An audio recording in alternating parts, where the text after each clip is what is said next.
مفتی صاحب داڑھی کے مسئلے پہ کیونکہ بہت سارے آپ کو پتا ہے پاکستان میں لوگ کہتے ہیں کہ جی چھوٹی داڑھی بھی ٹھیک ہے. ایک تو داڑھی کے والے سے دونوں چیزوں کی وضاحت فرما دے, عام آدمی کے لیے داڑھی اور پھر امام کے لیے داڑھی. اور قاری طیب صاحب رحمہ اللہ نے اپنی کتاب میں چھوٹی داڑھی کو بھی کسی حد تک گنجائش دی ہے. اس کتاب میں نے خود پڑھا ہے, یہ میرے والد صاحب نے دکھایا مجھے.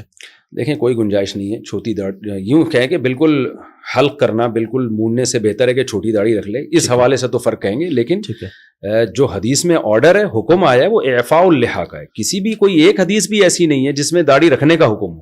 ٹھیک ہے, ہر حدیث میں اعفاء. ٹھیک ہے, اعفاء کا مطلب ہے اپنے حال پہ چھوڑ دو. ٹھیک ہے. تو اگر کوئی اہل حدیث کے قول کو لیتا ہے نا کہ ایک مٹھی تک بھی نہیں کاٹ سکتے, جی جی, اس کے پاس تو دلیل موجود ہے. بہت سے اہل حدیث ہم نے دیکھے بہت بڑی بڑی داڑیاں ہوتی ہیں, اس کی تو پھر بھی کوئی دلیل ہے. لیکن چھوٹی کرنے کی تو کوئی حدیث میں دلیل نہیں ہے. اور عشر من الفطرہ حدیث میں آتا ہے کہ فطرت میں سے نیچر ہے, نیچر کے خلاف آپ چلیں گے تو بغاوت ہے نا, یہ تو ناجائز ہے. اس حدیث میں آتا ہے, آپ نے فرمایا کہ 10 چیزیں فطرت ہے, اس میں مونچھیں تراشنا, اس میں داڑھی کو بڑھانا, اعفاء اللحیٰ, حلق آنا یعنی زیر ناف بالوں کا صاف کرنا, بغلوں کے بالوں کا صاف کرنا. تو کیا یہ ساری چیزیں سنت ہیں؟ اگر آپ چھوڑ دیں بغل کے بال, کلچر کا حصے, کلچر کی وجہ سے نبی نے حکم دیا. تو جس حدیث میں ناخن کاٹنے کا حکم ہے, آپ ناخن بڑھانا حرام ہے, آپ کی نماز نہیں ہوتی, اسی حدیث میں داڑھی بڑھانے کا بھی حکم ہے, اسی حدیث میں بغلیں صاف کرنے کا بھی حکم ہے. یہ داڑھیوں پہ آ کے یہ لوگ اٹک جاتے ہیں کہ چھوٹی کرنا جائز ہے, بغلوں پہ آگے نہیں اٹکتے.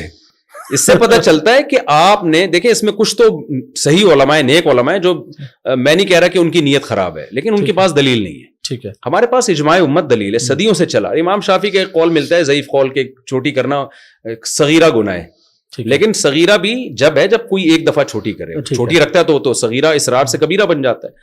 تو ایک قول ملتا ہے, لیکن تینوں ائمہ اور خود امام شافعی کا جو مفتہ بھی قول ہے فقہ شافعی میں, چاروں مذاہب میں, اور صحابہ تابعین, کوئی ایک نہیں آپ دکھا سکتے.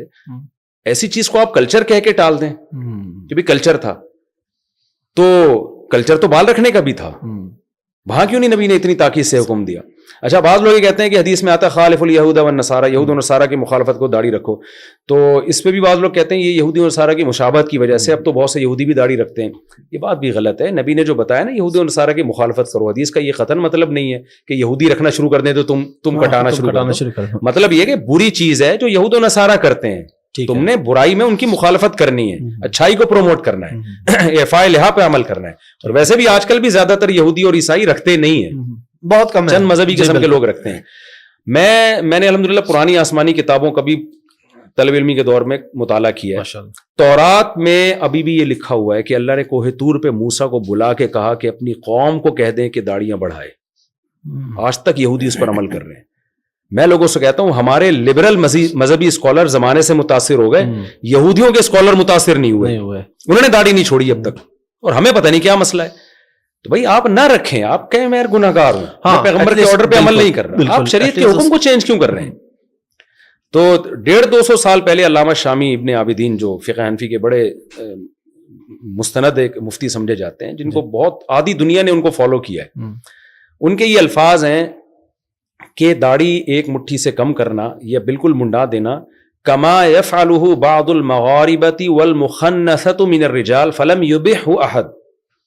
وہ 150-200 سال پہلے یہ لکھ رہے ہیں کہ جیسے کہ اہل مغرب کرتے ہیں, یا کچھ وہ مرد جو عورتوں کی مشابہت کرتے ہیں, وہ مرد جو چھوٹی داڑھی کرتے ہیں یا شیو کرتے ہیں, اس کو کسی نے بھی حلال قرار نہیں دیا. یعنی اس وقت 200-250 سال پہلے روئے زمین پر کوئی ایک مفتی بھی نہیں تھا جو اس عمل کو جائز کہتا ہو. اجماع امت خود ایک مضبوط دلیل ہے. حدیث میں آتا ہے میری امت گمراہی پہ جمع نہیں ہو سکتی.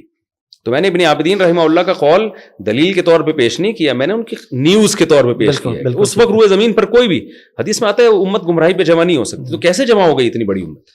تو ہم اصل میں کلچر سے متاثر ہوئے ہیں. اب بجائے کلچر کو چینج کرنے کے ہم خود چینج ہو رہے ہیں. تو اسلام کو بھائی چھوڑ دو, آپ نے نہیں رکھنی آپ نہ رکھیں.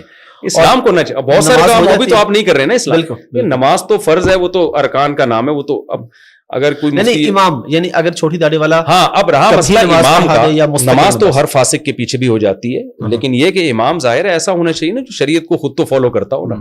امام کی سلیکشن میں تو یہ چیز دیکھی جائے گی کہ وہ شریعت کو فالو کر رہا ہے کہ نہیں کر رہا. ٹھیک ہے, تو اس میں تو داڑھی بھی دیکھی جائے گی, اس کے جو ہے وہ کسی علانیہ کبیرہ گناہ میں مبتلا نہ ہو, یہ بھی دیکھا جائے گا. لیکن اگر کوئی بغیر داڑھی والا نماز پڑھاتا ہے, نماز تو پھر ہر ایک کے پیچھے, ہر جو صاحب ایمان ہے اس کے پیچھے ہو جاتی ہے, لیکن اپنے اختیار سے ایسے شخص کو امام بنانا ٹھیک نہیں ہے.